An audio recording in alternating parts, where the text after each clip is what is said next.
Muito bom dia, boa tarde, boa noite, galera. Não sei em que momento vocês vão estar assistindo a gente, ou vendo, ouvindo. E eu quero dar as boas-vindas para todo mundo, cara, que hoje nós estamos gravando o primeiro episódio do Te Conto Cash. A ideia é levar informação, desmistificar a questão do empreendedorismo no Brasil, trazer ao máximo de clareza e entrevistar, né? Tentar trazer aqui grandes nomes aí do empreendedorismo no Brasil hoje. Mostrar que todo mundo teve um começo. Ninguém que tem um resultado grandioso hoje já começou grande. E nem na questão pessoal, muito menos na profissional, financeira, enfim. E mostrar que todo mundo é ser humano e que dá para fazer. Uma coisa que eu tenho acompanhado bastante é que uma característica muito comum de todo mundo que empreende hoje, que tenta fazer a diferença em algum momento da vida, a característica é a coragem. Então, eu vou tentar trazer aqui o máximo dos meus entrevistados, aonde foram os momentos de virada, as principais cagadas que o cara fez, porque tem muita cagada, e buscar mesmo assim, e mostrar para vocês que todo mundo aqui é ser humano, e teve um começo, e hoje tem resultado graças à coragem que teve de empreender, de meter a cara e de fazer diferente. Beleza?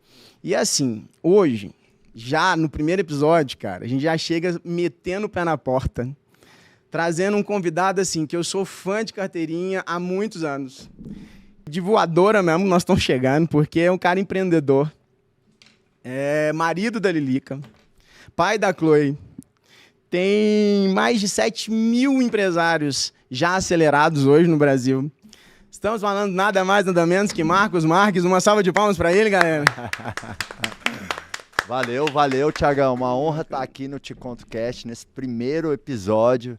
Eu sei que o primeiro episódio é muito especial, então estou honrado de estar aqui. Parabéns por esse projeto. É incrível ver empreendedores de sucesso como você disponibilizando tempo para poder levar informação, conteúdo, reflexões para outros empreendedores, e esse é o meu propósito, ajudar a galera a empreender, ter resultado, aumentar lucro, liberdade, ir para cima. Então conte com o meu melhor aqui no Te Conto Cast e vamos acelerar quem está nos ouvindo ou nos assistindo. Sensacional, cara, sensacional. Eu estou muito feliz, cara. Obrigado por você ter vindo aqui. Gratidão. Mesmo, tá? Vamos deixar aí a conversa fluir. Eu tenho 200 milhões de perguntas para fazer para você.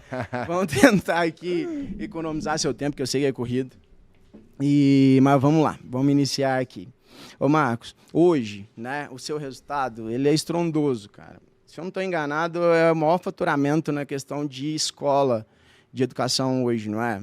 Sim, nós somos hoje a maior escola de gestão para empresários do Brasil em faturamento e rentabilidade. Sim. Esse ano a gente vai faturar em torno de 130 milhões de reais, com mais ou menos 50% de margem líquida. Que delícia, hein? Talvez um pouquinho a menos ou um pouquinho a mais, mas não é menos que 48, 49 de margem, e também não deve passar de 52% de margem. Espetacular, cara. Espetacular. É. E teve um começo, não teve? Quando que essa ideia de trazer, ou pelo menos assim, não sei, talvez a gente pode ir até um pouquinho antes, ideia de empreender passou pela sua cabeça. Você estudou? Você estudou o quê?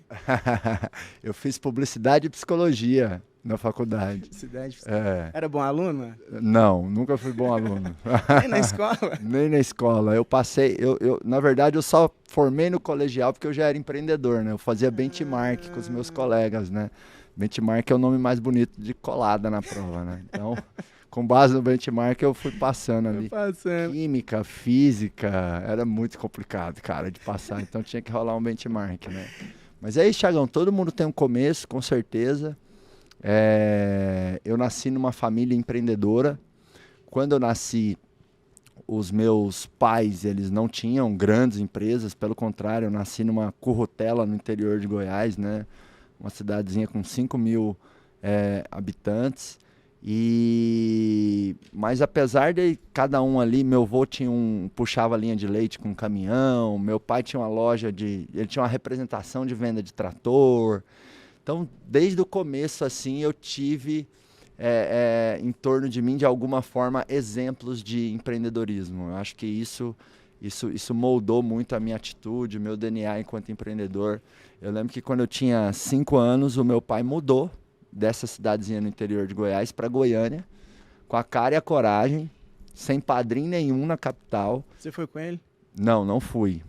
Porque nessa época eu já estava sendo criado pelos meus avós. Porque meus pais me tiveram muito cedo. Entendi. Né? Minha mãe tinha 17 e meu pai 21. Então meus avós maternos, aliás, meus avós paternos, né? O pai e a mãe do meu pai, que foram meus pais substitutos de criação. Legal. Então meu pai, ele foi ali com a cara e a coragem para mexer com compra e venda de carros.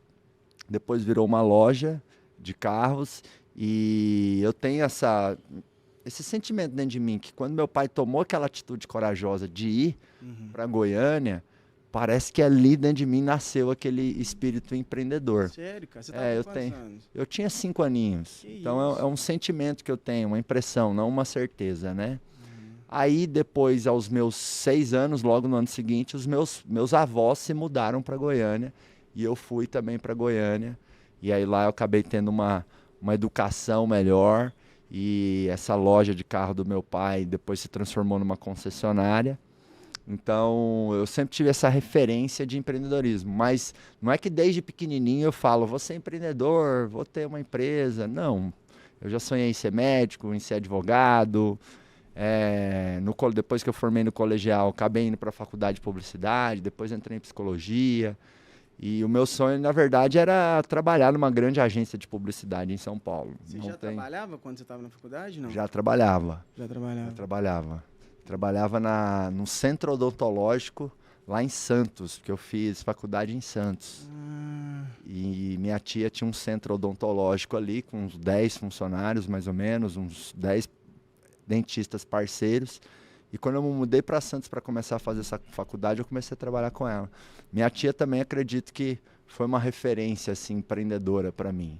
Né? Como eu falei, nenhum familiar nunca teve negócios enormes, gigantescos, mas sempre teve uma pegada empreendedora. Mas seu avô também era empreendedor ou não? Meu avô já teve um açougue, depois ele teve uma fazenda, depois ele comprou uns caminhões e puxava a linha de leite lá nessa cidade do interior que eu nasci, e depois ele foi ser sócio do meu pai lá na loja de carro e depois na concessionária em Goiânia. E chegaram a ser sócio, então. Você tem mais irmãos? Sim, Marcos? sim. Né? Eu tenho 3 irmãos, parte de pai. Parte de mãe, eu sou filho único. Legal, legal. Ô Marcão, e aí, cara, eu sei que você trabalhou lá no IBC, né?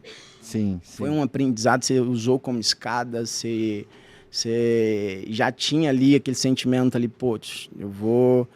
Em algum momento da minha vida eu vou empreender ou eu vou continuar empreendendo aqui. Porque tem 2 formas também, né, Marcos? Você consegue muito bem abrir um CNPJ e começar a empreender ou intraempreender. Empreender com o CNPJ do outro, vamos dizer assim, né? Que, na minha opinião, é até mais legal, porque você não tem o risco, né? Mas depende muito de mentalidade, enfim, de onde você estiver. Como é que foi esse início lá, cara? Eu comecei o IBC junto com meu pai em 2006. Vocês começaram junto? Começamos junto a empresa. Legal, cara. Na época, eu não tinha, assim, uma noção de que, nossa, estou começando um grande negócio. Eu estava me formando e eu tinha o desejo de trabalhar com o meu pai. Daí surgiu a ideia de montar um instituto que tinha cursos, treinamentos e tal. Disso nasceu o IBC. Até um fato curioso é que o primeiro CNPJ foi aberto no meu nome, que estava todo mundo com o nome sujo. Meu pai, minha madrasta, o cachorro, o periquito, todo mundo. Porque depois que meu avô morreu, meu avô que me criou, o pai do meu pai morreu, ele morreu no ano de 2000. As coisas degringolaram assim na família, meu pai perdeu a mão nos negócios, ficou em depressão. Então meu pai quebrou feio assim, sabe? Depois que meu avô morreu. Então quando a gente decidiu começar ali o IBC, só tava o meu nome limpo para poder abrir o CNPJ e começar a emitir nota fiscal, né? Então, legal, eu tive a honra de começar a empresa junto com meu pai. Claro que a ideia, o sonho e a força desse começo vinha muito mais dele do que de mim. Vocês estavam mal financeiramente, não?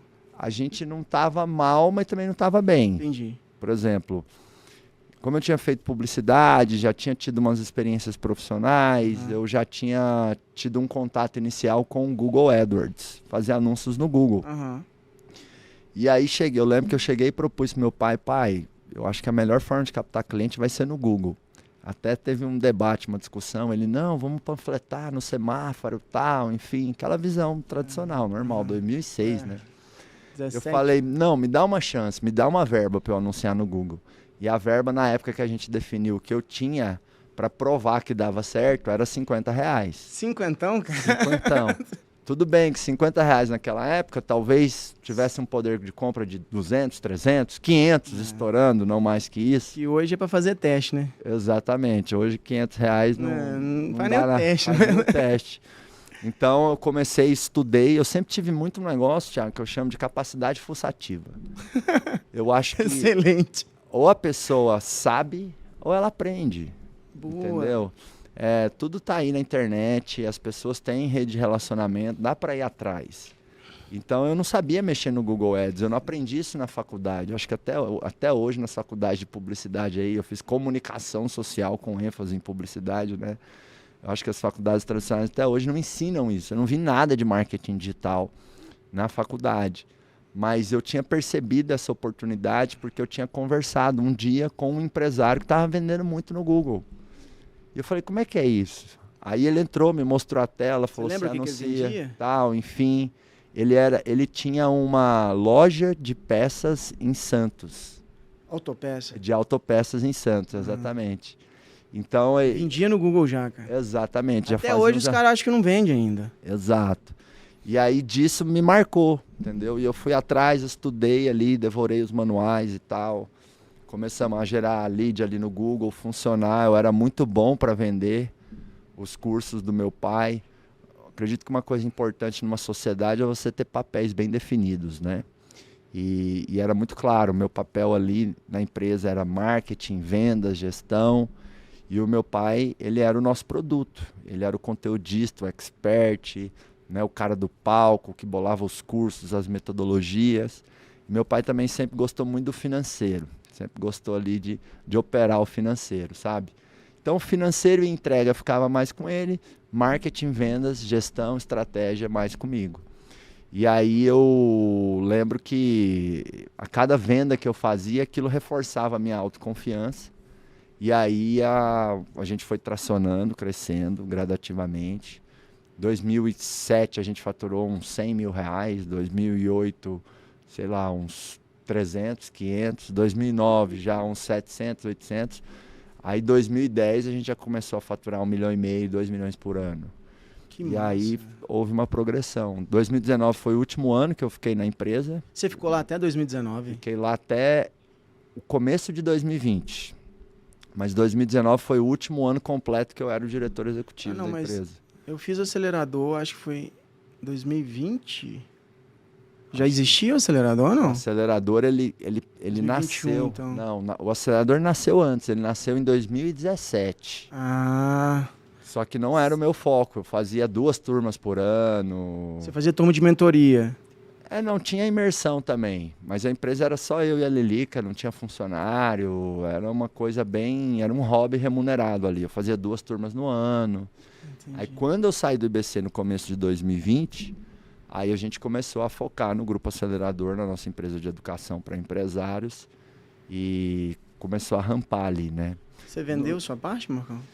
Não, eu cedi a minha parte. Legal, cara. Eu cedi a minha parte. Foi um processo difícil, delicado. Porque, eu tava lá desde o começo, né? Eu emprestei meu nome para abrir a empresa. Eu tava com o nome em vários contratos sociais. Eu tinha prolabore mensal, eu tinha uma participação no resultado da empresa pré-definida. A empresa distribuía ali em torno de 20%, 25% do lucro para mim. Que massa. Mas eu não consegui chegar num acordo com a minha família, né? Meu pai não concordou de comprar. Hoje eu entendo e respeito ali o lado dele, mas os primeiros meses foram muito difíceis. Assim, eu tomei remédio para dormir, eu fiquei mal, eu estava com pensamentos ruins. Agora, eu acho que nada justifica você ter um litígio, uma disputa judicial com pai e mãe, né? A gente tem que honrar pai e mãe. E por mais que do meu lado eu entendi que aquilo não era justo, eu comecei a ver um outro lado, que é o seguinte: poxa, olha tudo que eu já tenho com 31 anos. Porque eu saí do IBC, eu tinha 31 anos. Eu já tinha um patrimônio milionário, enfim, estava muito bem encaminhado, um super network, muitas competências. Eu tinha tido a experiência de começar um negócio do zero e bater 500 funcionários. Em 2019, no IBC, a gente faturou mais de 150 milhões. 2019 foi o auge? Foi o auge. E eu era diretor executivo da empresa, então a diretoria toda respondia para mim, eu rodava planejamento estratégico. Então todo esse processo de crescer e escalar o IBC foi minha grande escola de negócios, porque realmente foi tijolo por tijolo. Começando ali com R$50 no Google Ads, com meu pai com o nome sujo, abrindo o CNPJ. E a escadinha mesmo, primeiro ano a gente faturou 100 mil no ano, não é no mês não. Legal. Né? Até que a gente foi desenvolvendo o portfólio, até que num dado momento a gente acertou um produto mais vaca leiteira, que foi a formação em coaching, famoso PSC. Primeira turma do PSC foi 21 de janeiro de 2010. Que isso, cara? Sendo que a gente tinha começado o negócio em 2006, 2007. Eu lembro direitinho, a primeira venda do PSC que eu fiz foi para um cara que tem uma farmácia em Arapongas, perto de Maringá, no Pará. O nome dele é Richardson Cabral. E ele fez uma TED de R$4 mil, mais ou menos em 20 de dezembro de 2009. Cara, é a venda que eu mais comemorei na vida até hoje. Porque até então, os nossos cursos no IBC, o ticket médio era R$200, R$300. O cara mandou 4 contas. Mandou 4 pau. 20 vezes o negócio. Putz, cara, eu lembro que nessa primeira turma do PSC, do IBC... Deu quantas pessoas? Deu umas 20 pessoas. 20? Mas, pô, legal, velho. 4 mil, 80 mil, era um super faturamento. Tanto é que em 2010 a gente faturou 1,5 milhão e era só eu vendendo ainda. Mas e o resto da operação? Não era você que tomava conta? Mas em 2010 a empresa era muito enxuta, né? A gente você sozinho vendeu R$1,5 milhão? Eu vendendo sozinho R$1,5 milhão. Cuidando de marketing, cuidando um pedacinho do administrativo. Ainda tinha o Eds lá ainda. Sim. Mas nessa época eu já tinha uma agência já. Tá. A gente deve ter fechado 2010, sei lá, com 15, 20 funcionários. No máximo, né? E aí, essa foi a venda que eu mais comemorei. Eu já fiz vendas lá no IBC, depois do IBC passou a ter uma área que é o IBC Company. A gente vendia projetos muito robustos de educação corporativa para Magazine Luiza, para Bayer, grandes empresas. Eu já vendi projetos de R$4 milhões. Que isso, cara. Mas eu nunca comemorei tanto uma venda como aquela venda de 4 mil, cara. Né? Então A primeira já não esquece, né? Exatamente. E eu costumo dizer também que o começo, cara, é 50% da jornada, sabe? Como assim, mano? Se você dá o primeiro passo, eu acho que você já fez 50% da jornada. Mesmo que você tenha que caminhar milhares de quilômetros e a matemática não faça sentido. Peraí, se eu tenho que caminhar milhares de quilômetros e eu dei um passo de 1 metro, como é que eu andei 50%? Andou 50%. Porque você começou o movimento. O passo mais difícil geralmente é o primeiro. Né? É o mais difícil. Depois os demais passos eles vão ficando cada vez mais, eu diria, fáceis, porque você vai tendo mais competência, mais recurso, mais inteligência. É aquela história clássica, né? Fazer de 1 a 10 milhões é mais fácil do que fazer de R$0 a 1 milhão. Depois que você destrava o primeiro milhão, destravar 10 é mais fácil. Então, essa primeira venda, ela mudou muito, assim, a nossa força, a nossa autoconfiança, o nosso sonho no negócio. Porque tem muita gente que fala, desde o começo eu sonhava que a empresa ia faturar tanto, tá? Enfim, a gente não, cara. A gente queria pagar as contas. Eu lembro que nessa época eu queria ter dinheiro para conseguir pagar a parcela de um apartamento que eu queria comprar. Eita. Entendeu? Esse era o meu sonho. Meu pai não, ele era um pouco mais audacioso, ambicioso. Já mas tinha empreendido também, sim, né? Mas ele nunca imaginava que a empresa ia um dia chegar a faturar 150 milhões. Eu lembro que um dia a gente conversou, mais ou menos 2010, 2011, nossa, pai, será que um dia a gente vai faturar 1 milhão por mês? E aquilo, tipo, não sei se dá, né? Em 2019 a gente estava faturando mais de 10 por mês. Nossa. Então, a gente não tinha clareza, né? Eu acho que o caminho a caminhada vai revelando ali, você vai caminhando o caminho e as coisas vão se desenvolvendo. Eu acho legal falar isso porque nem todo mundo que está num patamar muito alto sabia que chegaria lá. Ah, com certeza não. Mas essa pessoa se permitiu caminhar o caminho e foi dando o seu melhor e foi ali plantando e colhendo frutos, né? Não, eu concordo com você total, cara. A questão do primeiro passo ali. Não tem jeito, ele é o mais difícil mesmo. É o passo decisivo, Eu né? nunca tinha pensado assim na porcentagem, mas ele é um passo decisivo, não tem jeito. Aí a primeira venda a gente nunca esquece, né? Eu também lembro da minha, pô, a gracinha. A primeira parceria que eu fiz com o escritório de contabilidade foi lá em Balneário Camboriú, foi sensacional também. Mas enfim, cara, vamos lá.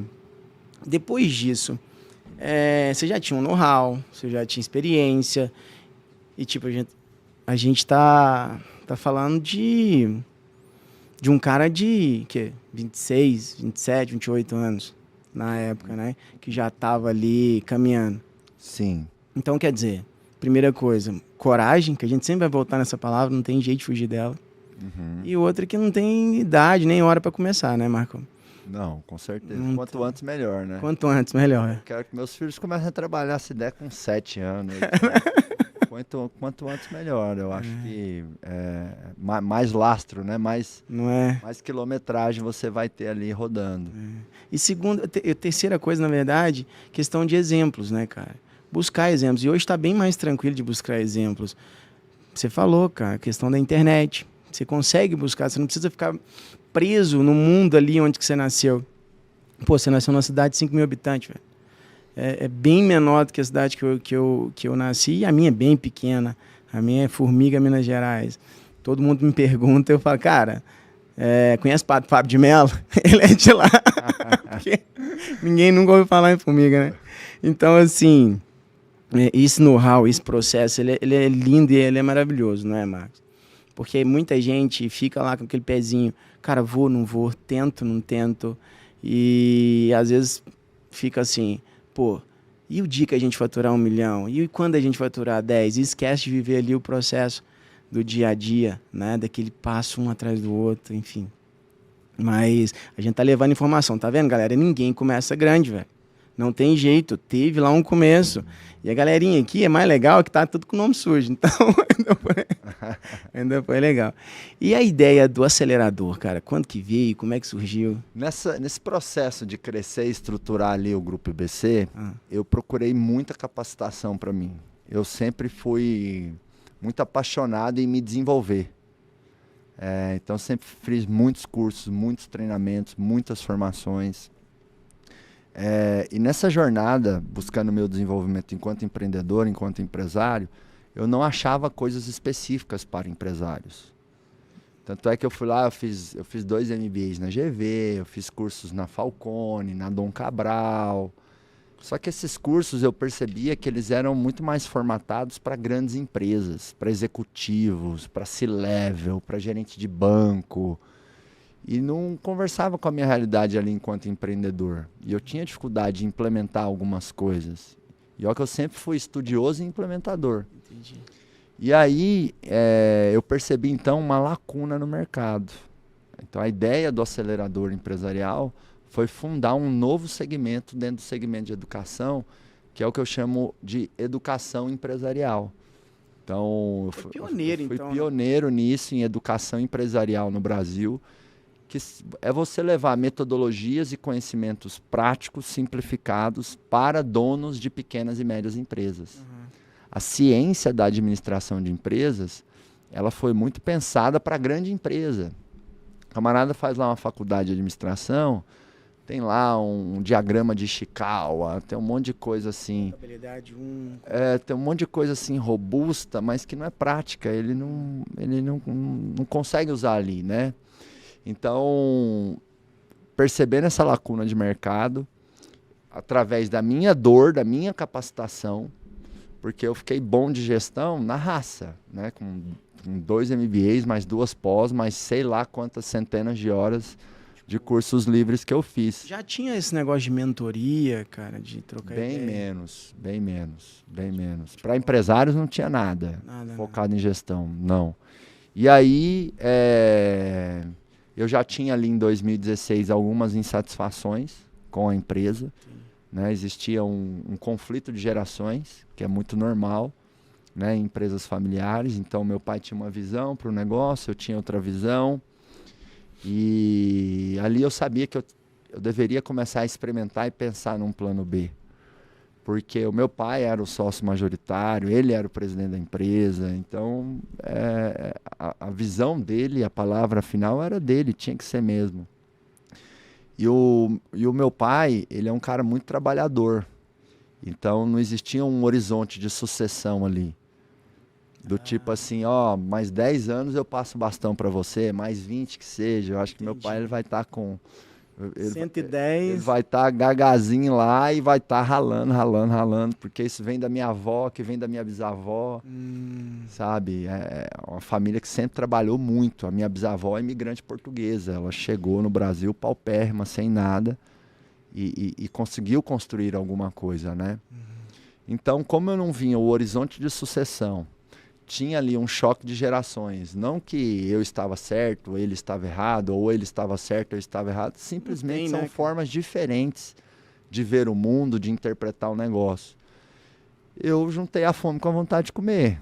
A fome era o seguinte, cara, eu não acho que no longo prazo eu vou ficar aqui mais 10 anos aqui no IBC. Tudo bem que eu tinha um compromisso de levar a empresa para mais de 100 milhões de faturamento ano. Você já tinha combinado isso? Eu tinha esse desejo pessoal. Em 2016 você já enxergava ela faturando? Em 2016 eu já enxergava. E nessa época a gente faturava uns 40, 50 milhões. Já. Então eu queria isso no meu track record, no meu currículo, na minha história. Entendi. Cara, construí do zero e foi do zero mesmo. Eu sou sócio de várias empresas hoje, né? São 8 empresas que empregam mais de 600 pessoas. Tem vários CNPJs que o meu nome está lá. E eu não sei nenhum CNPJ de cabeça. Nem o primeiro? Exceto o primeiro. Que é o primeiro CNPJ do IBC, que é 08942-613-1000, ao contrário de 50. Registrado lá na JUSEG, Junta Comercial do Estado de Goiás. Sensacional. Então, eu queria esse track record ali de mais 100 milhões, sabe? Era um compromisso pessoal meu. E aí eu comecei falei, vou experimentar. E fiz uma primeira turma do acelerador empresarial.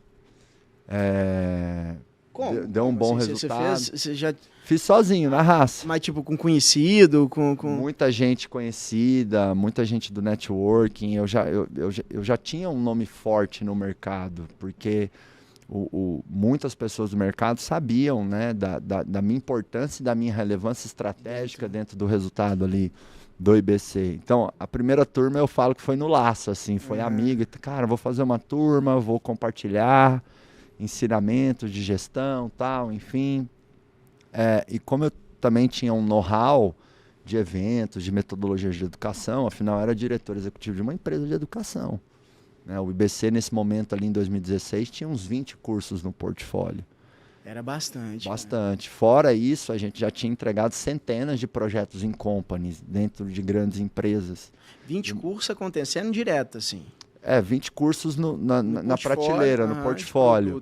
Mas a gente já teve semanas com 10 cursos simultâneos em 10 cidades pelo Brasil. Ué, mas o produto não era seu pai? Como é que não, nesse momento, em 2016, a gente já tinha mais de 30 trainers já. Né? Todos treinados pelo seu pai? Todos treinados ali pelo meu pai.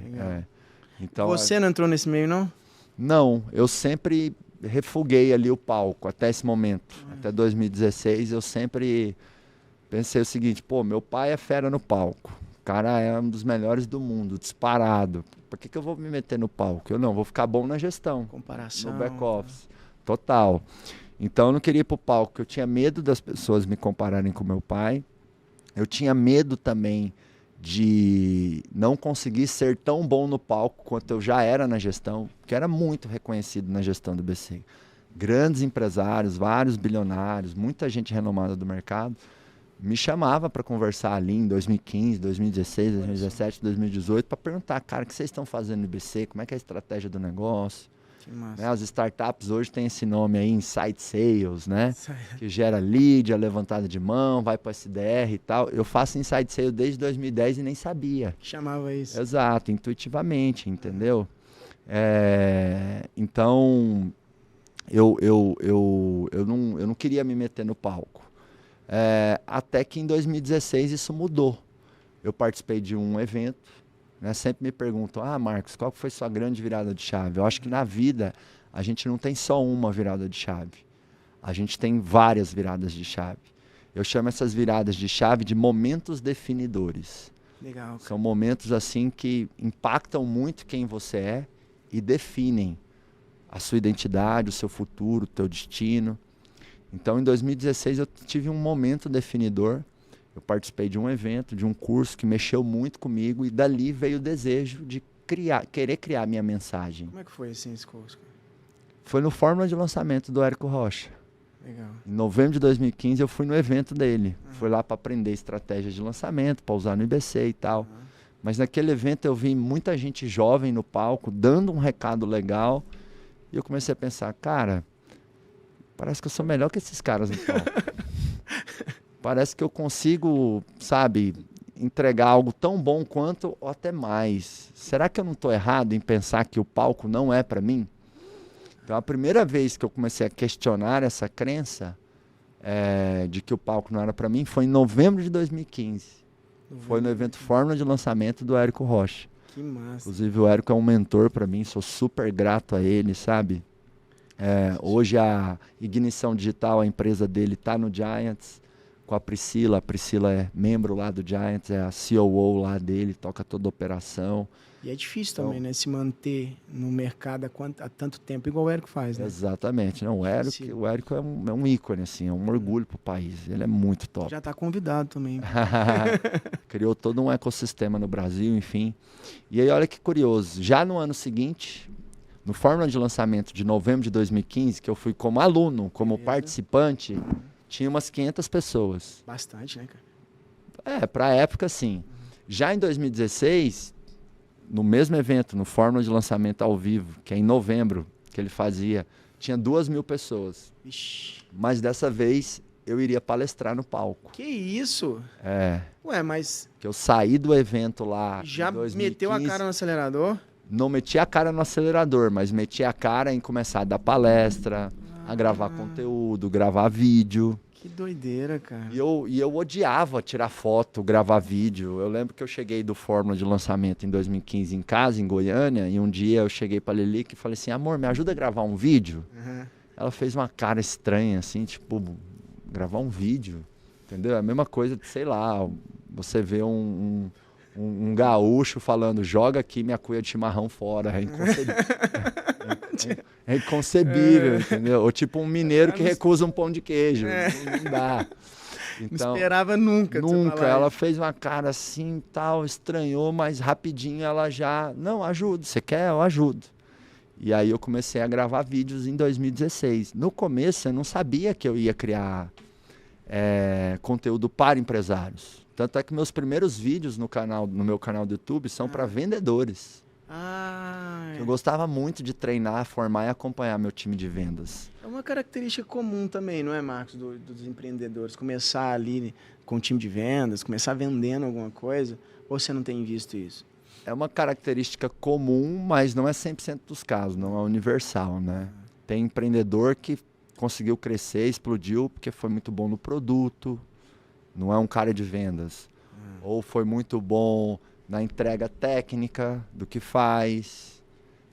Mas aí, naturalmente, a empresa vai crescendo, ele traz um diretor comercial, ele traz estratégia comercial. O que eu quero dizer aqui é que, assim, não tem um estereótipo do empreendedor de sucesso. Eu acho isso muito arriscado. As pessoas, às vezes, elas querem uma receita, né? Qual que é o estereótipo do empreendedor de sucesso? É um cara vendedor que fala bem. Não necessariamente. Nem característica, né? Eu tenho amigos bilionários que são super faladores, eloquentes, divertidos e tal. Tipo, o Caíto da Reserva, ou o Caíto da Chili Beans, o Rony da Reserva. Mas eu tenho amigos bilionários que são, tipo, super low profile, mais introspectivo, tipo o Carlos Wizard. Ele é um gentleman, ele é um lord, ele não tem um perfil de vendedorzão que fala e tal. Todos deram bilionário. Então, acho que o ponto é você saber fazer limão da limonada. E limão é o teu perfil, é o teu jeito de ser. Qual que é o melhor perfil, então? O seu? O seu. Claro, até porque, tipo, é o que você tem na mão, né? O que Deus te deu. Exatamente. É a mesma coisa de, talvez, parar e pensar assim, alguém te pergunta, qual que é a melhor família, qual que é a melhor família do mundo? Aí você, é a outra. Não, a melhor família do mundo é a sua. Os melhores filhos do mundo são os seus, os melhores pais do mundo são os seus. Então, não faz sentido pensar diferente. Mesmo que talvez não seja. A gente tem que criar essa verdade dentro de nós, né? Então, aí eu comecei, ali em 2016, a produzir conteúdo, participar de grupos, de mentorias, conviver com a galera do digital, até que veio a ideia do acelerador mais ou menos em julho de 2016. E aí eu fiz a primeira turma no começo de 2017. Já reuniu ali no Laço? Reuni no Laço 20 empresários, fiz a imersão acelerador empresarial, na época, sei lá, baratérrimo, entendeu? Como que foi, cara? Tipo assim, 20 empresários já ali e subir no palco lá para palestrar. Ou você já vinha subindo no palco para dar mentoria para esses 20 empresários? Não. Porque uma coisa assim, quando você começa a falar, uma coisa é você falar com 20, outra coisa é você falar com uma audiência de 2.000, né? Eu nunca fui um cara introvertido, introspectivo ou tímido. Não. Mas eu não tinha aptidão e nem experiência e frequência palestrando para muita gente. Tanto é que aconteceu... Era 2.000 pessoas, né, cara? Exatamente. Tanto é que aconteceu um fato curioso. Nesse primeiro evento que eu fui palestrar para milhares de pessoas, foi o Fórmula de Lançamento, um pouco antes ali do Érico me chamar no palco para eu palestrar, eu fiquei tão nervoso, tão à flor da pele assim, que eu tive uma incontinência urinária e eu fiz um xixi na calça. Eita. E fez uma bola de xixi assim, relevante. E aí a Aline veio, foi comigo no banheiro, e eu falei para ela assim, amor, não vou palestrar. Isso é um sinal de Deus. Olha aqui, eu estou muito nervoso. Ela, não, você vai palestrar sim, vamos secar isso aqui. Ela já pegou o papel, já começou a secar, abaixou, soprou. Que companheira, hein? Companheiraça. Eu, amor, eu não vou. Ela, você vai sim. E aí ela trouxe alguns amigos que estavam ali no backstage. Eu lembro do Aguiar, do Granville. E todo mundo fez uma oração ali comigo, para eu ficar mais calmo e eu entregar aquilo que eu tinha me preparado para entregar. Porque eu passei uns 3 dias ensaiando aquela palestra. Tava preparado. Preparadaço.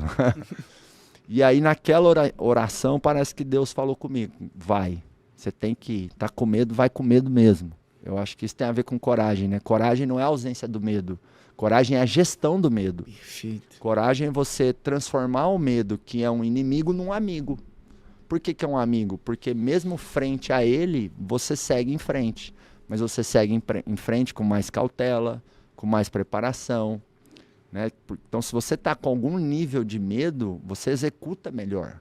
Sensacional. Porque coragem não é negligência, não é displicência, né?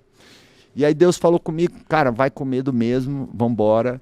E eu dei aquela palestra, foi maravilhoso a palestra... Fui aplaudido em pé no final, fiz uma homenagem para o meu pai no final, que ele estava na plateia. E ele subiu no palco, foi um chororô danado e tal. E aquela palestra foi um marco, foi um momento definidor para mim. Assim como o Fórmula de 2015 foi um momento definidor, ter conseguido entregar aquela palestra também foi. Porque eu saí com a convicção pela primeira vez de que o palco era para mim. Eita. Mas não foi tão simples assim. Pô, entregou uma palestra e aí começou todo o sucesso tal. Não. Nos primeiros 2 anos depois dessa primeira grande palestra, em vários eventos que eu ia palestrar com muita gente, eu ficava muito nervoso. Também, cara? Também. Mesmo já tido... Mesmo já perdido a virgindade ali? Mesmo tendo perdido a virgindade. E aí, em alguns desses eventos, eu ficava tão nervoso que vinha incontinência urinária e eu fazia um pouco de xixi na calça. Tinha que correr em banheiro, a Aline sopra, seca e tal, enfim.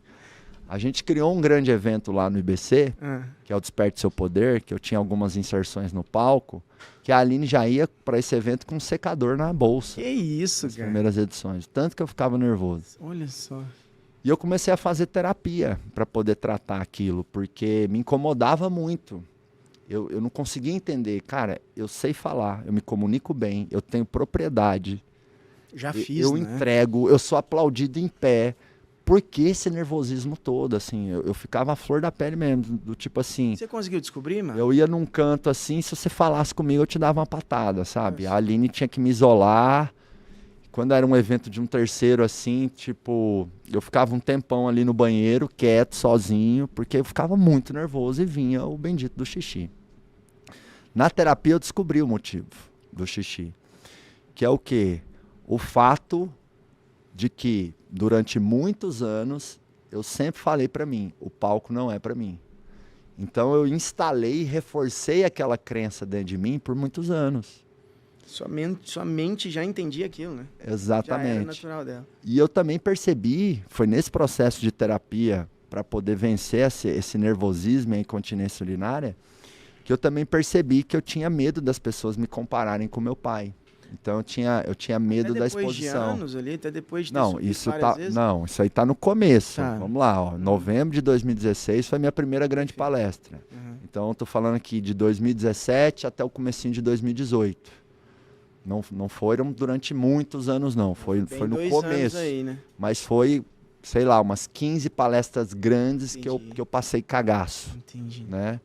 E aí na terapia, eu percebi isso, que pô, eu também estava com medo das pessoas me compararem com meu pai. Isso me gerava uma autocobrança tão excessiva que gerava aquele nervosismo. E aí na terapia eu comecei a reforçar ainda mais outra crença, que o palco é para mim, e que eu não preciso ficar tão nervoso, e que tá tudo bem, e que vai dar certo. Mas foi uma jornada mesmo, assim, quase que uns 2 anos de terapia, curso, treinamento, saravá, coach, tudo que você puder imaginar. E essa questão do xixi, ela era tão problemática e criou algumas situações constrangedoras, porque teve vezes que eu estava prestes a subir no palco e vinha o xixi, entendeu? E tinha que pedir mais 5 minutos para me chamar no palco.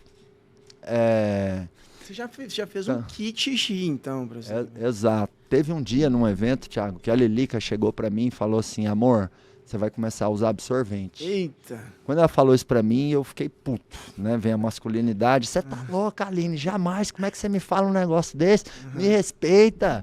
Tá louca, mulher? Nunca, jamais. Eu tenho que parar com essa frescura desse xixi. Eu tenho que parar com essa palhaçada. Eu vou fazer mais sessão de terapia, eu vou fazer hipnose, eu vou dar um jeito. Nunca na minha vida que eu vou usar absorvente. E a Lilica, muito sábia, pegou e falou assim, tá bom, amor, não precisa usar. Mas se num próximo evento a gente passar um cagaço como esse que a gente passou nesse aqui, aí não tem mais conversa. Ou você usa, ou eu não venho mais com você nos eventos. E ela era um braço direitão ali. Total, porque ela que trazia a minha calmaria. Aí chegou um próximo evento, passamos cagaço de novo. A Lilica chegou, agora você vai começar a usar absorvente. Puta. Aí eu lembro Você já falou isso pra alguém, cara? Em algum podcast, alguma coisa assim? Em podcasts eu não costumo contar muito, não. Legal. Não sei se eu já falei. Obrigado por compartilhar com a gente. Eu acho que eu já falei em um episódio do Pode Acelerar do meu podcast, se não me engano, mas não tenho certeza. Acho que sim, no episódio com o Érico. Ah, legal. No episódio com o Érico Rocha que eu entrevistei, eu contei isso, né? Porque o xixi nasceu lá na primeira palestra no Fórmula. Mas porque tem que ter coragem também pra falar isso aqui, né, cara? Legal, cara, obrigado. Eu acho que expor a sua vulnerabilidade te engrandece, entendeu? Eu acho que todos nós temos os nossos absorventes. Só que às vezes a gente não tem coragem de assumir eles. Eu acho que não ficaria legal contar se eu não tivesse superado. Mas toda mazela, toda desgraça, todo problema, todo vício, toda dificuldade que você tinha no passado e hoje você não tem mais, acho que você tem a obrigação de contar. Porque na hora que você conta, você inspira outras pessoas a superarem aquilo também. Perfeito. Eu, por exemplo, eu também tive problema com álcool. Eu fui alcoólatra. Eu já dei 2 PT em carro, eu já fiz muita merda, muita cagada. Qual foi a maior cagada que você já fez assim, cara? Assim, foi PT de carro mesmo, né? Empresarialmente falando. Empresarialmente, sei a lá, maior... Pode ser até coisa mínima, tipo... Eu lembro de uma boa aqui, uma cagada boa. Foi em 2014, mais ou menos. Eu tinha concluído um MBA na FGV. E eu tinha achado o curso bem mais ou menos assim. E eu falei, cara, vou lançar um portfólio de MBAs lá no IBC. E aí, na minha cabeça, eu tinha tido uma ideia mirabolante. Que eu falei, o cara vai fazer o MBA e vai ter a certificação em coach. Vai ser 2 em 1. Legal. E aí a gente criou ali uns 3 MBAs. Lançamos numas 10 cidades. Meti ali uma grana de marketing. É regulamentado, por exemplo? O IBC ele precisa de um regulamento do MEC, alguma coisa assim ou não? Porque o MBA precisa, né, cara? Ou não? Sim. Ou você tem a credenciamento como uma IES, uma instituição de ensino superior, ou você tem um parceiro que te chancela e que emite o certificado de pós-MBA, e esse parceiro faz parte ali da composição acadêmica e da entrega, que foi o que a gente fez na época. A gente fez uma parceria com uma faculdade, Faculdade Monteiro Lobato, a FATO, lá de Porto Alegre, e os nossos MBAs eram chancelados por eles. Depois não, depois em 2016, 2017 mais ou menos, a gente construiu uma faculdade, a gente credenciou a própria faculdade do IBC no MEC, que existe até hoje. Então, fui lá com essa ideia do MBA, e a ideia era faturar tipo uns 5 milhões assim, no ano com o produto. Cara, a gente faturou uns 300 mil. No ano?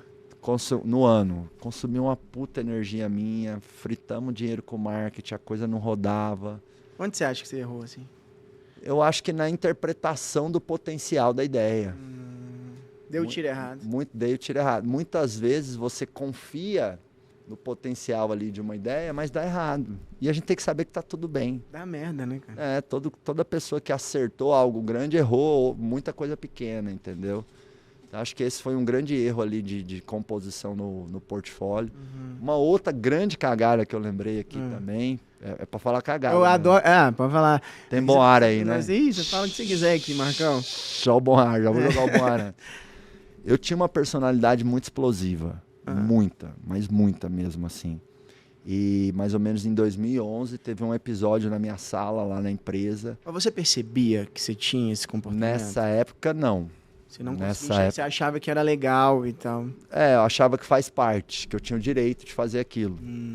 Então, em 2011, ali, teve um episódio que eu explodi muito com uma colaboradora lá. Quebrei uma caneca, xinguei, falei um monte de besteira e tomei uma primeira ação trabalhista na força ali. Que foi muito bom. Foi bem educativa essa ação, porque foi a primeira vez que eu tive que ir numa situação de justiça do trabalho, com juiz e tal. Mas mesmo depois disso, aí você conseguiu reparar, pô? Sim, isso era 2011, né? Isso que eu tô falando, 2011. Então, eu digo assim, com essa funcionária você já começou a mudar seu negócio ou não? Seu pensamento, sua linha de pensamento? Naquele momento zero, não. Não? Não, porque você vai pra negação, né? Entendi. Ela que é fraca, ela que é mentirosa, ela que não sei o que e tal. Na verdade, o que eu pensava era assim, Tiagão, eu sou assim, explosivo, meto a mão na mesa, falo um palavrão. Quem quiser que me acompanhe. Quem quiser que fique perto, porque desse jeito eu filtro quem é forte e quem é fraco pra estar perto de mim. Poxa. Então, a nossa vozinha da zona de conforto, ela é muito persuasiva, cara. Fica até bonito, né? Eu bater na mesa e ser puto, ser estressado e falar palavrão, porque eu filtro quem é forte e quem é fraco pra ficar perto de mim. Então, foi uma jornada. Por isso que eu falei que a gente não tem só uma virada de chave e somente um momento definidor. A gente tem vários ao longo da vida. O que começou a fazer uma forte mudança na minha liderança foi quando eu passei por um processo de avaliação 360 graus. Se avaliando? Não, as pessoas em torno de mim me avaliando. Né? A gente tinha implantado um RH na empresa e o RH veio com essa ideia de fazer uma avaliação 360 ali dos líderes e começando, né, pelos sócios ali, que era eu e meu pai, e eu topei. E eu não sabia o quanto que iria doer. Mas é na dor que a gente se incomoda, né? Se eu colocar um prego aí na sua cadeira, você vai se mexer.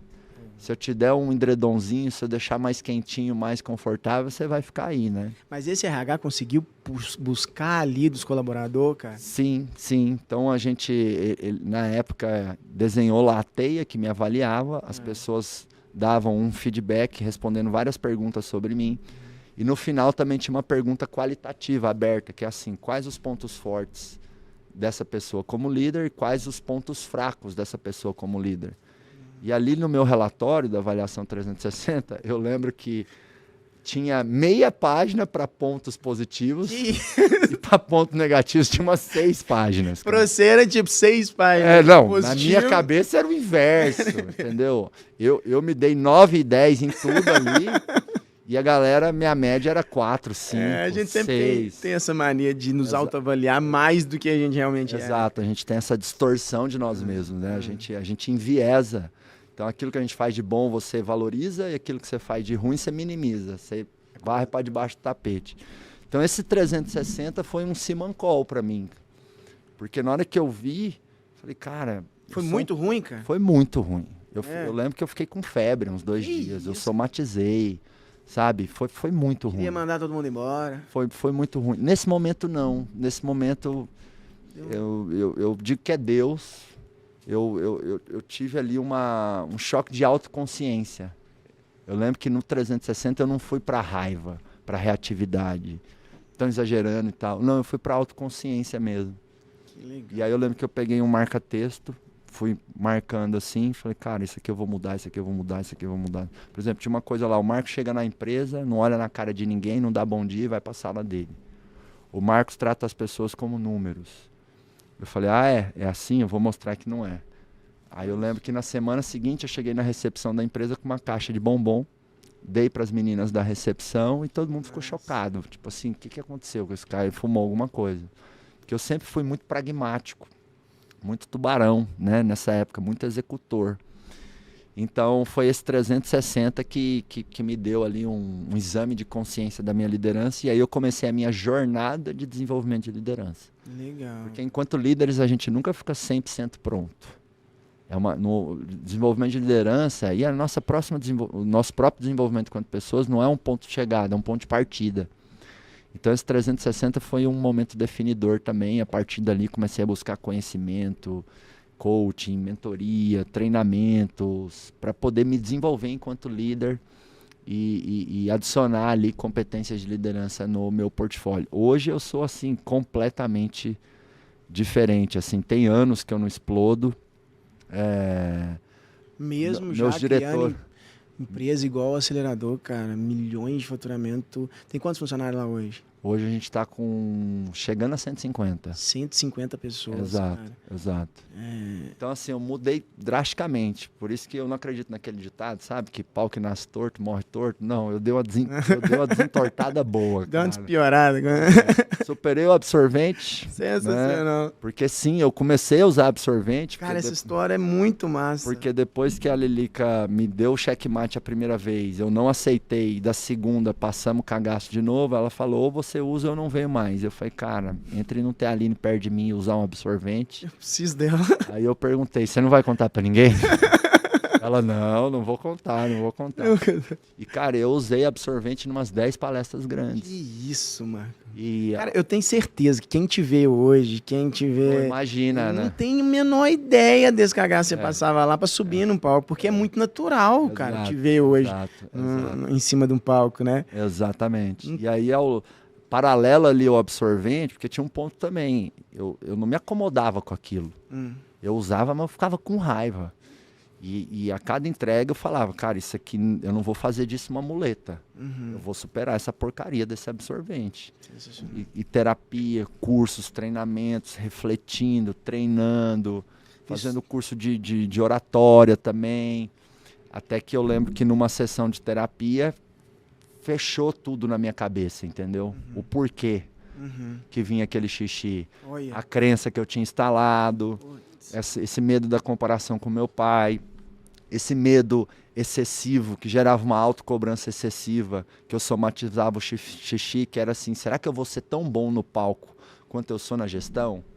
Será que eu estou fazendo a coisa certa? Você desconfiava de você mesmo ali. Exato. Então a insegurança, o medo da exposição, né? O medo de fracassar, o medo de ser julgado. Tem gente que fala assim, eu tenho medo de falar em público. Ninguém tem medo de falar em público, sabia? O que as pessoas têm é medo de serem julgadas ao falar em público. O que importa, na verdade, o que está na cabeça dela é o que alguém vai falar. Exato. O que vão pensar de mim? Porque é aquilo que você falou, eu estava preparado. O medo da rejeição. Então, o medo de falar em público é só uma máscara. É o mais superficial. O X da questão não é o medo de falar em público. Verdade. É o que as pessoas vão pensar. Será que eu sou bom o suficiente? Será que... Como vão me avaliar? Você falou, cara, eu ensaiei a palestra 3 dias, Thiago. Exato. Ensaiei muito aquela palestra. Tava muito preparado. E aí, superei o absorvente, superei o alcoolismo, superei uma personalidade explosiva, e eu poderia contar mais algumas mazelas aqui, né? Uma pergunta que me fazem muito, Thiagão, é assim, Marcos, como é que você fez para ter o que você tem? né? Porque Deus me abençoou demais, cara. Você vê, eu tô com 35 anos. Muito jovem. Né? Meu patrimônio na pessoa física já supera os 9 dígitos. Eita. Eu até vi uma pesquisa esses dias, a gente tava viajando junto, eu mostrei lá, né, para você que quem tem acima de 150 milhões de patrimônio faz parte de 0,01% ou seja, população. 0,0001, cara. Exato. Então, pô, eu já tô nesse patamar, então Deus me abençoou demais. Mas Deus me abençoou porque eu mereci. Porque a lógica é o seguinte, as pessoas não deveriam me perguntar como é que eu fiz para ter o que eu tenho. Qual que é a pergunta certa? A pergunta certa é como é que você fez para você ser quem você é. CPF. Exato, porque ó, o seu ser vai determinar o quê? O seu fazer, que vai determinar o seu merecer, que vai determinar o seu ter. Para você ter alguma coisa, você tem que merecer. Vocês anotou isso aí, velho? Para você merecer, você tem que fazer. Mas para fazer, você tem que ser uma pessoa capaz de fazer aquilo. Então, a raiz ali do sucesso está na nossa identidade, na nossa mentalidade, na somatória das competências que a gente tem. Porque se você você faz. Se você faz, você merece. Se você merece, você tem. Perfeito. Então, cara, hoje eu coloco a minha cabeça no travesseiro, assim, muito tranquilo, muito merecedor de tudo que eu tenho. Porque eu superei muita pereba, cara. Meu problema com o alcoolismo é muito pesado, entendeu? Tem 2 carros. Eu quase perdi meu casamento. Tem quanto tempo você tá com a Lilica? Já tem 11 anos. 11 anos. 11 anos. Diz que Guerreira, viu? Me ama mesmo. Porque quando eu casei com ela, eu ainda bebia cachaça e eu era insuportável. Do Goiás, né? Cara, eu olho o Marcos de hoje, olha pro Marcos do passado, assim, e tipo assim, ele não consegue acreditar. Tipo, como é que eu era um imbecil, como eu era, cara. Eu acho que se o Marcos do passado viesse pro futuro e conhecesse o Marcos do futuro, o Marcos do passado ia falar assim, não é possível que você se tornou isso que você se tornou. Não tem como. É outra pessoa. Marcos Roberto Castro Marques, igual você tá hoje, não tem como, entendeu? Então, realmente, eu mudei da água pro vinho. Não sou perfeito. Todo ser humano é perfeitamente imperfeito ou imperfeitamente perfeito. Pode escolher, né? Mas, cara, eu melhorei demais. Hoje a minha luz é muito maior que a minha sombra. Eu me alimento bem, eu honro minha esposa, sabe? Não tenho vícios. Que legal. Me relaciono muito bem com Deus. Dá pra ir construindo. Exato, zero zona de conforto. Porque tem isso também, eu acho que cada degrau que você sobe, você tem que entender que é só mais um degrau. Né? Não existe teto. Não tem. Não tem limite. Não tem limite. Pra cima não tem limite, tem limite pra baixo. Né? Se você quiser meter a cabeça no chão, o máximo que você vai encontrar é o nível do mar. Agora para cima não tem limite. Inclusive banco, né? Banco, nunca eles ligaram para mim e falaram assim, Marcos, não bota mais dinheiro aqui não. Estourou o seu limite. Só para baixo tem, né? Você já tomou muito capital, se você pedir mais, não dá mais. Agora para cima, cara, tem. Ninguém nunca vai te falar, não põe mais dinheiro aqui não, tá muito. Né? Então a gente tem que usar o nosso resultado, né, cada nível como um degrau e saber que o crescimento é degrau por degrau e essa escada não acaba nunca. Cara. Espetacular, cara. Meu mentor. Meu mentor. Deixa eu te falar. Eu não gosto muito de frase pronta, não, mas isso aí que você falou, tem uma frase pronta que é bem legal, que é assim, seja você mesmo, mas nunca o mesmo. Então, demonstre esse crescimento. Tudo que você falou só vinha isso na minha cabeça. Cara, ele tá sendo ele mesmo, ele tá colocando ali as características dele, mas tá evoluindo. Tá melhorando, não tá satisfeito, não tá conformado com fazer xixi dentro na hora de dar uma palestra, não tá conformado com a maneira de tratar as pessoas, enfim. Uma zona de conforto que eu tive que superar muito para chegar aqui, Tiagão, foi sair do IBC. Então, em 2019. Você montou um negócio do começo, né? Exato. Como é que foi esse carinho, assim, de... Que, ó, em 2019...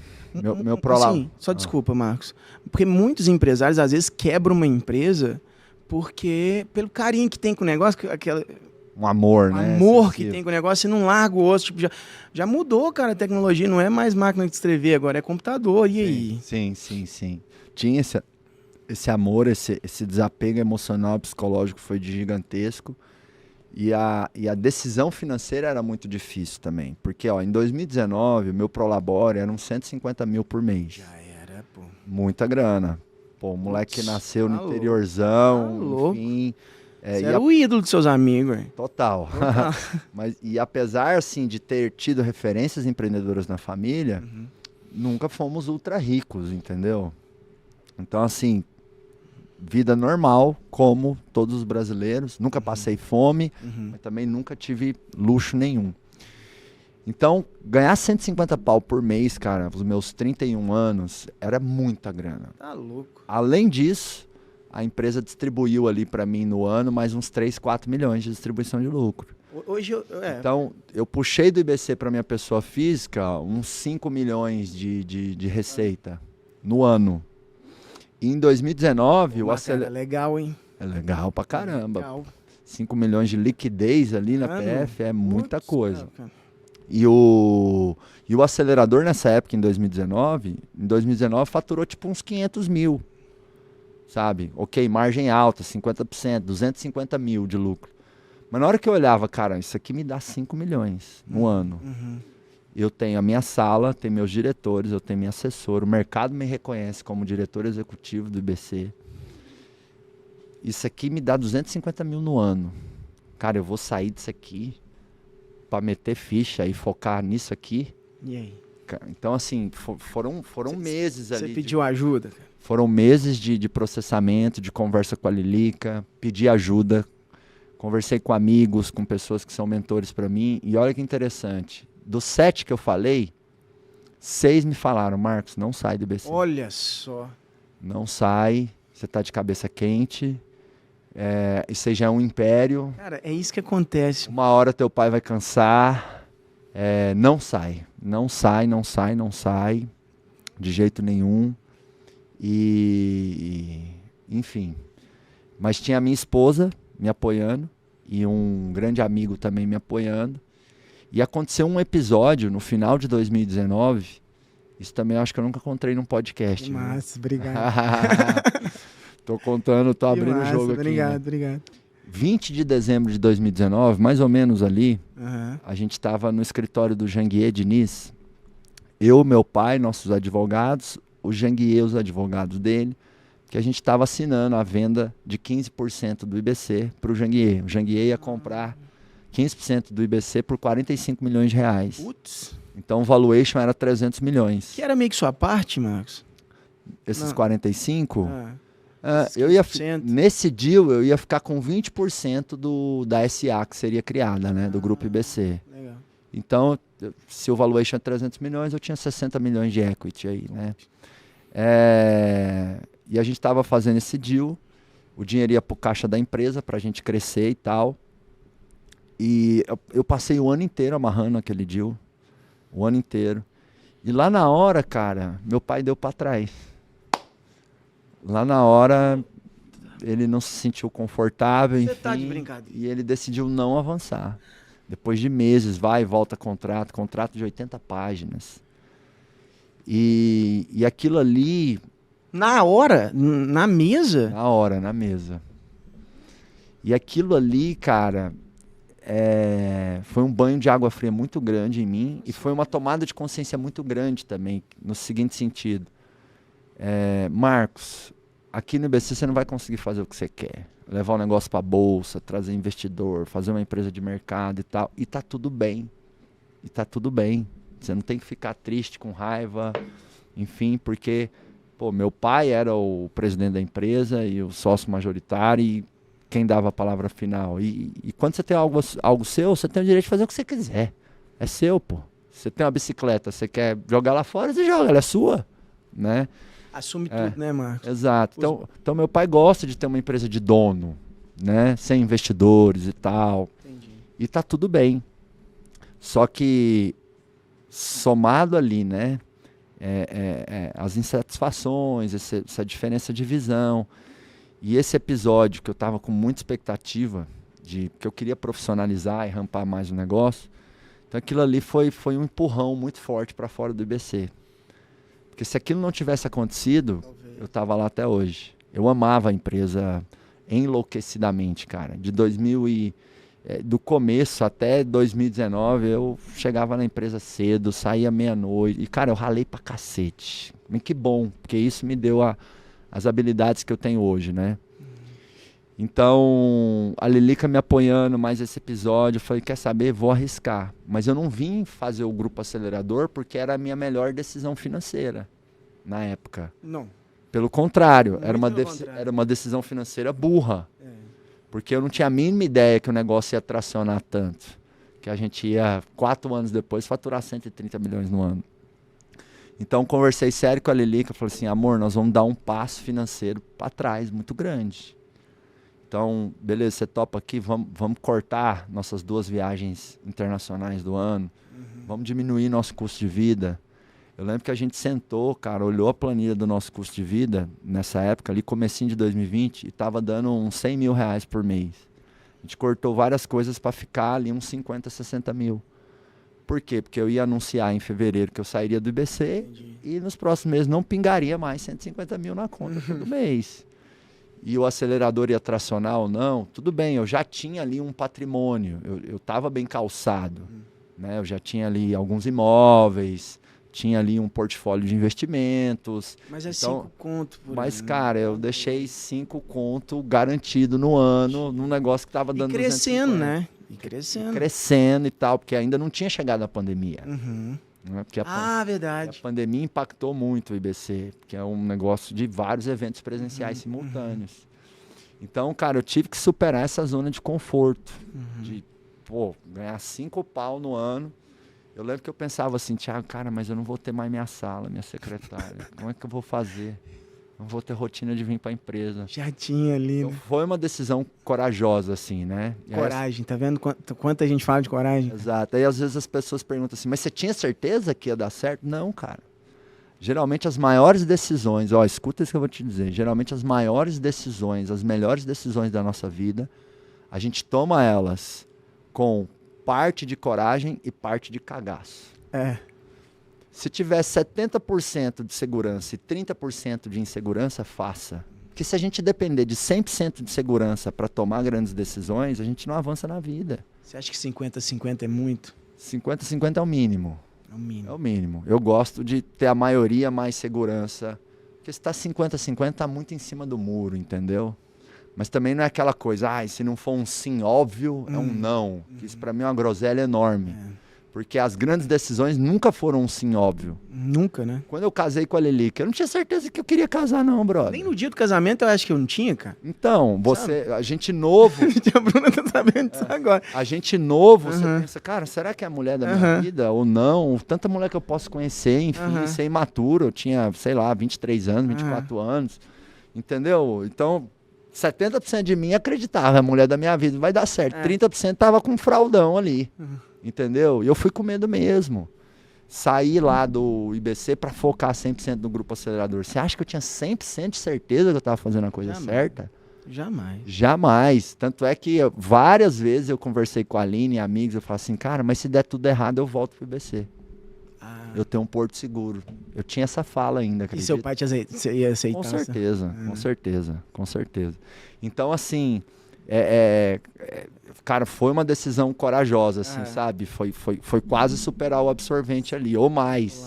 Porque sair da zona de conforto com tanta... E conforto, dá conforto nisso aí, hein, cara? Muito conforto. Muito, tá doido. Então, por isso, retomando o que eu disse, né? A pergunta não é o que você fez para você ter o que você tem, é o que você fez para você ser quem você é. Quem você se tornou. E basicamente eu superei as minhas dificuldades, as minhas mazelas. Eu fui como diria Raul Seixas, eu fui uma metamorfose ambulante, cara. Sensacional. De verdade. Marcão, que podcast espetacular, cara. Tá assim, por mim a gente ficava aqui 3 dias, 3 noites conversando. Mas tem um monte de gente fazendo assim pra mim, fazendo assim. Deixa eu te fazer uma última pergunta. Vai lá. Você já falou do quanto que a gente precisa estar em constante mudança, estar constantemente ali se aprimorando, evoluindo e tal. Mas uma característica do Marcos, assim, a principal característica que você acredita que você tem, ou que você adquiriu, ou que você desenvolveu, que fez você se tornar assim tão forte e superar o medo, ter coragem, bater ali e vi. Qual que é uma característica do Marcos, assim, que você pudesse emprestar para mim, emprestar para alguém que ia fazer diferença na minha vida? Pode ser duas? Pode ser 3, 4, quanto você quiser, cara. Duas. A primeira é humildade. Humildade. Porque o oposto da humildade é a arrogância. E quando você está na arrogância, você é incapaz de perceber onde você está errando ou onde você pode ser melhor. O Marcos de 15 anos atrás era um cara arrogante. Então um colaborador, um funcionário dava um feedback para ele retrucava. Um familiar do Marcos falava, ó Marcos, isso aqui você está fazendo errado. Eu retrucava. Entendeu? Então assim, eu era um cara arrogante. E eu fui aprendendo a ser humilde. E as pessoas confundem humildade com riqueza. Tanto é que às vezes a gente vê alguém na rua passando necessidade, a gente fala assim, olha lá, a pessoa humildezinha. Aquilo não tem nada a ver com humildade e arrogância. Aquilo é pobreza ou riqueza. Exato. É que para ficar mais leve, ao invés de falar, nossa, a pessoa está na pobreza extrema, a gente fala, ela é humildezinha. Não, tem rico arrogante e rico humilde. Tem pobre arrogante e pobre humilde. Então a humildade para mim é ela que te permite ser um eterno aprendiz. É ela que te permite reconhecer de tempos em tempos o que está faltando no teu quebra-cabeça. E para você vivenciar a humildade, você tem que buscar contextos de aprendizado. Se colocar em situações de aprendizado. Então, cursos, livro, mastermind, mentorias, uma conversa com pessoas que têm uma mentalidade superior. Porque como é que você evidencia que você é humilde? Quando você senta na cadeira de aprendiz. E para mim, as pessoas que não se sentam para aprender, não são dignas de se levantar para liderar ou para empreender. Não faz o mínimo sentido. Agora, só ter a humildade de reconhecer as suas mazelas, suas dificuldades e buscar contexto de aprendizado não é suficiente. Precisa da segunda característica. Qual que é? Implementação. Botar para fazer. Eu sempre fui um cara, Thiago, implementador. Eu costumo dizer que eu estudo pouco e aprendo muito. As pessoas acham que elas estão aprendendo quando elas estão ouvindo, mas não é. Elas estão aprendendo quando estão aplicando. Você não aprende quando ouve, você aprende quando aplica. Então eu sempre fui um implementador, cara. Eu lembro quando eu comecei a vender com o headsetzinho lá, os cursos do meu pai em 2007, eu fiz um curso de vendas de um final de semana. R$100, R$200 na época. Quanta coisa legal eu aprendi naquele curso, que no dia seguinte eu estava aplicando tudo. E comecei a vender mais. Dali eu lembro que eu percebi, cara, se eu estudo uma parada e aplico, vai melhorar o meu resultado. Em curto caminho ali, né? Em curto caminho, acelera. Então, assim, eu fiz muita capacitação. Mas além da capacitação, eu fiz a implementação. Que eu acho que é um dos grandes diferenciais da imersão acelerador empresarial que a gente faz com empresários e tá esse sucesso estrondoso. Eu sou prova viva, cara. O acelerador, ele não é conteúdo, ele é um plano de ação para você aplicar. Exatamente. Ele não é um monte de informações transmitidas ao longo de 3 dias. Eu lembro que eu ficava te ouvindo lá e falei, cara, eu preciso ir embora, porque eu preciso colocar isso aqui para funcionar. Aí você fala, cara, eu preciso ir embora, porque eu preciso colocar isso aqui para funcionar, não tem jeito. E colocou? Total. Você sabe. Os resultados mostram, né, Graças Thiagão? a Deus, 3 vezes o tamanho em 1 ano e pouco. Que legal. Então, crescer 3 vezes em 1 ano e meio é porque você teve humildade e implementação. Você teve humildade de reconhecer que faltava alguma coisa no teu jogo, então deixa eu ir lá aprender com esse cara. E aí, ao aprender, ao ouvir, você colocou em prática. Sim. Por isso que a frase minha que eu mais gosto é assim, né? Sábio não é aquele que sabe é aquele que faz, que implementa. Sensacional, sensacional. Uma salva de palmas, galera. Quem gostou aí... eu vou bater palma até amanhã. Obrigadão. Valeu, Thiagão. Parabéns. Muitíssimo obrigado. Vamos acelerar. Vamos embora acelerar, galera. Muito obrigado por vocês terem ouvido aí. Tamo junto e isso é só o começo. Vamos pra cima. Abraço. Valeu, cara. Até já. Valeu.